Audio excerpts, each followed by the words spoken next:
मैं सबसे पहले सभी पत्रकार भाइयों का यहाँ पर रुद्रप्रयाग में आज हमारी जो पूरे लोकसभा क्षेत्र के हमारे संगठन के पदाधिकारी हैं उनकी बैठक यहाँ पर है, उसमें आप सबका स्वागत करता हूँ, अभिनंदन करता हूँ।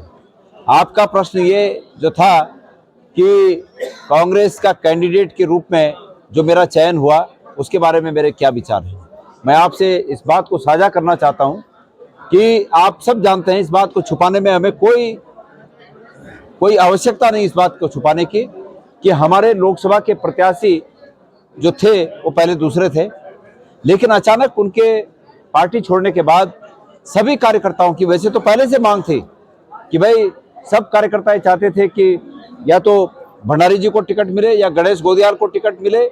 हमारे मनोज रावत जी का बहुत से लोग नाम लेते थे, मंत्री प्रसाद नैथानी जी चूंकि इसी लोकसभा क्षेत्र के हैं उनका नाम लेते थे। ऐसे तमाम हमारे बहुत वरिष्ठ नेता थे कि जिनका नाम हमारे लोकसभा के तमाम प्रत्याशीगण लेते थे, लेकिन चूंकि हमारे पास पहले से एक प्रत्याशी मौजूद थे जो पिछला चुनाव लड़े, इसलिए हम सब ने स्वाभाविक रूप में ये सब मिलकर कहा कि भाई ये चुनाव लड़ेंगे, लेकिन वो छोड़कर चले गए। तो उसके बाद सब लोगों ने ये मंथन किया। मैंने भंडारी जी को बहुत निवेदन किया, सुरेंद्र सिंह नेगी जी को बहुत निवेदन किया, हमारे सभी साथियों को निवेदन किया, लेकिन हमारे सभी साथियों ने और कांग्रेस के हमारे कार्यकर्ताओं ने ऊपर तक ये बात पहुंचाई कि आप गणेश गोदियाल को टिकट दीजिए, गणेश गोदियाल को चुनाव लड़ाइए। और मैंने पार्टी की बात को मैं पहले इसलिए हिचक रहा था कि मैंने कई बार इसको साझा कर दिया कि भाई मेरे पास आर्थिक शक्ति भाजपा का मुकाबला करने की नहीं है, लेकिन सभी साथियों ने मुझे हिम्मत दी। हमारे जितने भी साथी मंच पर बैठे हैं और नीचे आगे बैठे हैं, सब ने मुझे ये हिम्मत दी कि आप चुनाव लड़िए, और इन सब की हिम्मत से मैं चुनाव लड़ रहा हूं। और मेरा सौभाग्य है कि कांग्रेस पार्टी ने भी, हाईकमान ने भी मुझ पर विश्वास किया। और आज एक भाई परसों पत्रकार भाई कह रहे थे कि कांटे की लड़ाई है, मैंने कहा कि 2 दिन नाम जारी होने के बाद 2 दिन में अगर ये लड़ाई कांटे की लड़ाई हो गई है तो आप समझ सकते हैं कि चुनाव आते आते ये लड़ाई हम सब कांग्रेस के, हमारे जो मंच पर बैठे हुए लोग हैं, कार्यकर्ता हैं, इनके दम पर एक तरफा होगी। जी, लगातार पार्टी कई नेता जो बीजेपी में शामिल हुए पार्टी छोड़ रहे हैं, उससे कहीं ना कहीं जो बूथ स्तर तक संगठन में भी इसका असर पड़ रहा है, तो लोग संगठन कमजोर है। ऐसे क्या प्लान है कि बीजेपी सामने है? देखिए, राज्य में भाजपा की सरकार है और बतेरे लोग कामकाजी लोग हैं, किसी का क्रेशर है, किसी का ठेकेदारी है, कोई ग्राम प्रधान है, कोई जिला पंचायत सदस्य है, कोई क्षेत्र पंचायत प्रमुख है। तो इस प्रकार से भारतीय जनता पार्टी जो पदों पर बैठे हुए लोग हैं उनको परेशान करती है। अब जो लोग बहुत ही निष्ठावान हैं वो आज भी पार्टी में है। उदाहरण आपके सामने राजेंद्र भंडारी जी हैं, इनकी पत्नी को 2 बार पद से हटा दिया गया, झूठे आरोप लगा दिए गए। अगर माननीय न्यायालय अगर तटस्थ भाव से फैसले नहीं करता तो आज वो पद पे होते क्या? तो इस प्रकार बहुत से लोग डिग जाते हैं, लेकिन बहुत से लोग नहीं डिगते हैं, अधिकांश लोग नहीं डिगे हैं। कुछ चंद लोग यहाँ पार्टी छोड़ के निश्चित रूप में गए हैं, लेकिन मुझे लगता है कि वो भी अंदर से कांग्रेस पार्टी के साथ उनकी हमदर्दी है, वो मजबूरी हो सकती है। मेरे क्षेत्र में भाई बतेरे लोगों को धन सिंह रावत जी ने किसी को पत्नी के ट्रांसफर का डर, किसी की भाई के ट्रांसफर का डर दिखाकर, किसी को लालच देकर कि तुझे ठेका देंगे, ऐसे किए हैं। लेकिन आपको बता दूं मैं, जो लोग इस प्रकार से सताए गए लोग हैं और सताने के बाद वहां गए हैं, वो आज भी मेरे से संपर्क में रहते हैं कि हम आपके लिए कहीं अड़चन नहीं है और हम आपको जो भी करेंगे मदद ही करेंगे मेरी, पर नुकसान कोई नहीं करेगा। तो इसलिए मेरा ये कहना है कि इससे बहुत फर्क पार्टी को नहीं पड़ता।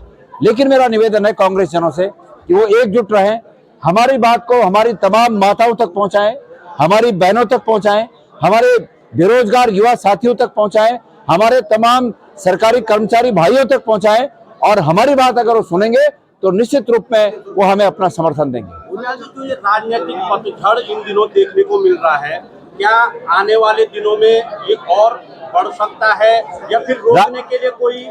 देखिए, जिस पतझड़ की आपने बात की, ये प्रकृति का नियम है कि पतझड़ के बाद बसंत आता है, और वो राजनीतिक बसंत कांग्रेस में गढ़वाल सीट पर आने वाला है।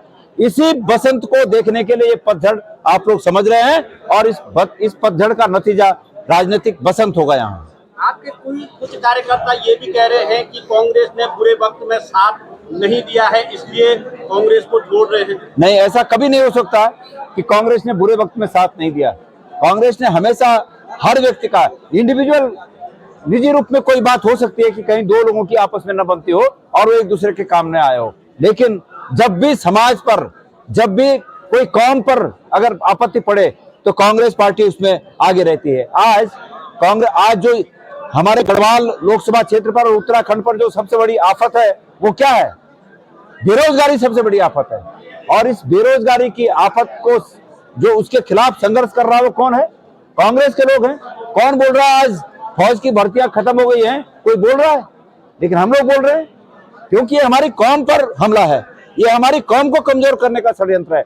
इसलिए आपसी मेरी किसी से न बने वो अलग बात है, लेकिन जहां तक कौम की बात है, जहां तक समाज की बात है, अगर समाज पर आफत है, समाज पर कोई मुश्किल है तो उसके लिए हम कांग्रेस के लोग, हमने तो अपनी पार्टियों के लाइन को भी क्रॉस करके समाज का साथ दिया है। कई उदाहरण इस बात के हैं। जब विजय बहुगुणा जी मुख्यमंत्री थे तो आपने तब सुना होगा कि मेरे गणेश गोदियाल के उनसे कितने बार मतभेद हुए। क्यों? कि हमने हमेशा कौम का साथ दिया। हमने पार्टी लाइन से बढ़कर, हटकर भी, आगे बढ़कर भी, क्रॉस कर भी कौम का साथ दिया। और इसलिए मैं सबके सामने अपनी झोली फैला कर आया हूं कि सब लोग मुझे अपना आशीर्वाद दें, अपना समर्थन दें। और इसके बल पर गढ़वाल में पिछले 10 सालों से गढ़वाल के सांसद के रूप में दिल्ली में जो मौन धारण चल रहा है वो मौन टूटना चाहिए और संसद में गढ़वाल की आवाज बुलंद होनी चाहिए। कि आपको नहीं लगता है कि भाजपा का जो सोशल मीडिया अटैक है कांग्रेस उसे रोकने में अभी तक नाकाम साबित? कहां क्या बोल पाए मेरे खिलाफ वो? सोशल मीडिया में आप ही के सामने की बात है, कल एक महत्वपूर्ण चैनल जो कि आज क्या उत्तराखंड तक एक चैनल है, उस पर एक सर्वे आया कि भाई उसमें वोट दीजिए, आप किसको देना चाहते हैं। तो उसमें 63% मेरे पक्ष में था और 61% हमारे जो प्रतिद्वंदी है 31% उनके पक्ष में था। तो आप सोशल मीडिया का हाल देख लीजिए। सोशल मीडिया में तूफान आया हुआ है आपके इस भाई के नाम से। ये मेरा सौभाग्य है और उन सबको जिन्होंने सोशल मीडिया पर इस प्रकार की लड़ाई लड़ने का जो काम कर रहे हैं, मेरे लिए, मैं उन सब के प्रति नतमस्तक होता हूं, उन्हें धन्यवाद देता हूं। सर, आप जनता के बीच जाएंगे तो आपके जो चुनावी मुद्दे हैं वो क्या क्या रहेंगे? हमारा यहाँ चुनावी मुद्दे ही मुद्दे हैं। यहाँ हमारी बेटियों की अस्मिता का प्रश्न सबसे बड़ा मुद्दा है।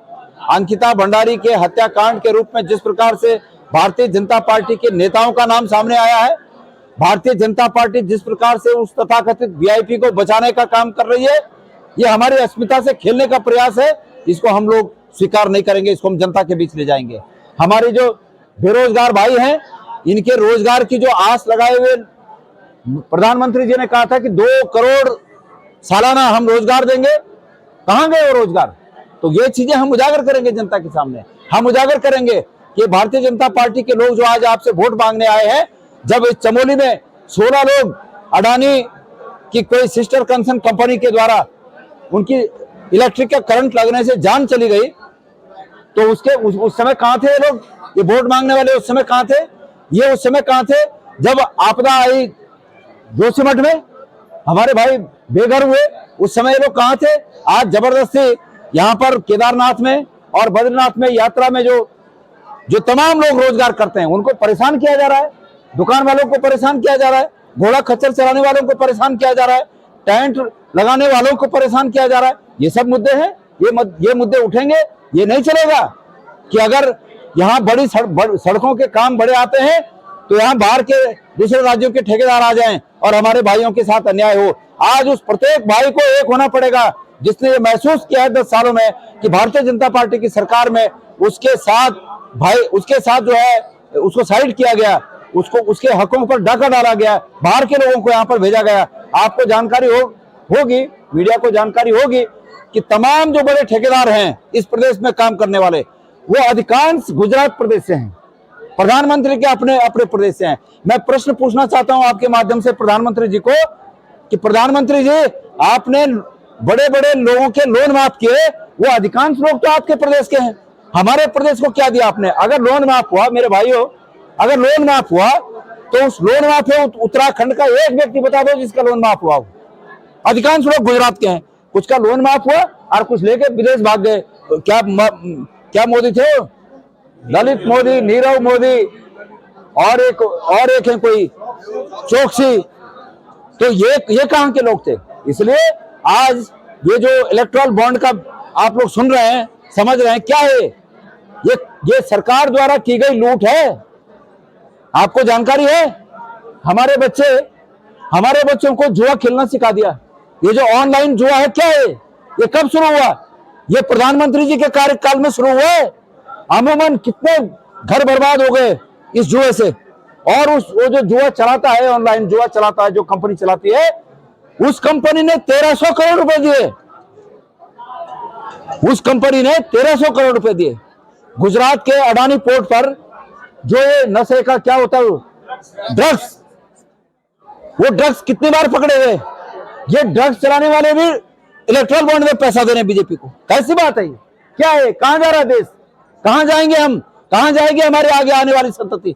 इसके लिए हमें लड़ना है। ये मुद्दे हैं और इन मुद्दों पर हम सब लोग, हमारी माताएं बहनें, हमारे सब युवा साथी घर घर जाएंगे, माँ बहनों के पास जाएंगे। बतौरी माताएं हैं जिनके बच्चे इस ड्रग्स के कारण बर्बाद हो गए हैं, उनको सोचना पड़ेगा कि क्या हो रहा है देश में। बतौरी माताएं हैं जिनके बच्चों ने ये ऑनलाइन में जुआ की आदत पड़ गई और ऑनलाइन जुए से घर के घर बर्बाद हो गए। ये इसका सबका जो दोष है वो केंद्र की सरकार पर जाता है। क्या ऐसी सरकार दोबारा चाहेंगे? मैं पूछना चाहता हूं, गढ़वाल के हमारे जो सांसद थे और जो होने वाले सांसद हैं, ये भी राज्यसभा के सांसद थे, इन्होंने क्या किया? जब गढ़वाल पर ऐसी आफतें आ रही हैं, हमारे क्षेत्र पर ऐसी आफतें आ रही हैं, तब उन्होंने क्या किया?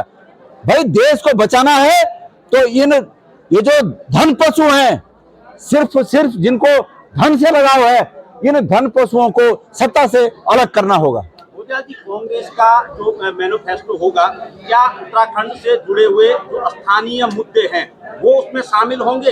कौन कौन से वो मुद्दे रहेंगे? निश्चित रूप में राहुल गांधी जी ने बहुत स्पष्ट रूप से कहा है और हमारी मैनिफेस्टो में भी ये बात है कि अगर हमारी सरकार आएगी तो हम फौज की नौकरियों को जो पहले भर्ती होती थी, रेगुलर भर्ती होती थी, उन भर्तियों को हम दोबारा शुरुआत करेंगे। ये मुद्दा शामिल हो गया और ये हमारे लिए बहुत बड़ी सौगात है।